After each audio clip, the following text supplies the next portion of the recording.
My name is James Evenson. I am one of the founders of the Kazakh-American Free University.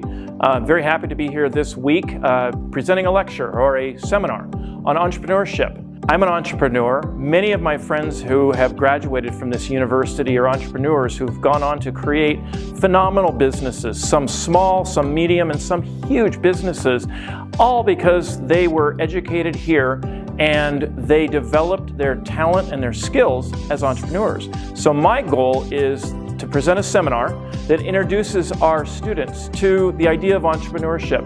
I believe anyone can be and is an entrepreneur. More so can be. Our goal with KAFU is to equip students to create new ideas that are going to benefit society, that are going to improve our way of living, and then also that are going to benefit them financially.